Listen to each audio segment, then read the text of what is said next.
Ay o neydi? Ay o neydi? Haşlı oydu ama. Az yok. İşte gene haşlı.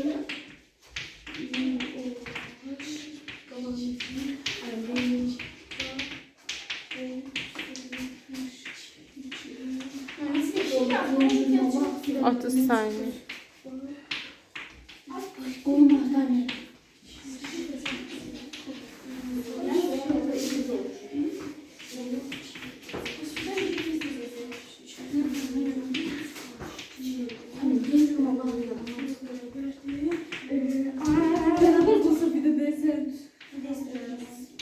Allah kıyafetini.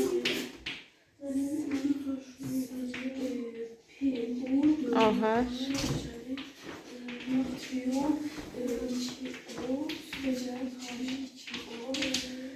Sonra neydi?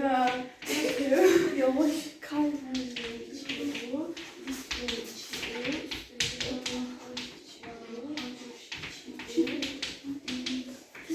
Ay yanım ağrıdı. Evde umarım geçirmiyor. Gel.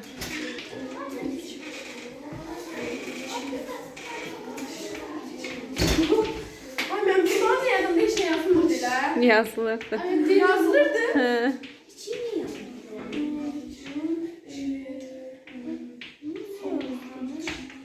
Ne yazılırdı? Ay benim kolum ağrıdı. Anne bu ne formunu yazırdı? Ay yapmıyorum. Ay ben öyle satma. Ay bir daha. Ona göre kurulur. Anne tecrübe. Yazdım. Ay ben yazdım. Yuxarısındakını da düzelt. Natrium ki düşmədin də. Hə, natrium ki o üstə gəl suda. Düşmədin Zeynəb olsuz. Aha. Всё. Düzdür ayılamsı. Yazıqların hamısı düzdür. Neçələri? 9-da. Bilirsən? Ha. Yaz yuxarıda. Yaxın ağrı heç bizə bilmirəm. Ay məndən bu yaşasın Hə. Ben Baxaq görək. Sulfat, timohar, palimohar, strom, haşanoy. Palimohar. Yazıqları düzdür elə? Beni bunlar sizem olan. Olar. 3. Neçə yazıb? 6, 9 dənə. Afərin Zeynəb.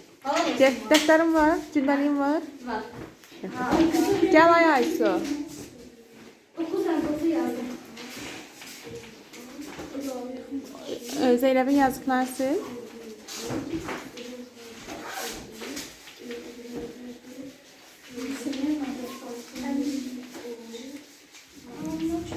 Sonra silməzsiniz ha lövhəni yaxşı.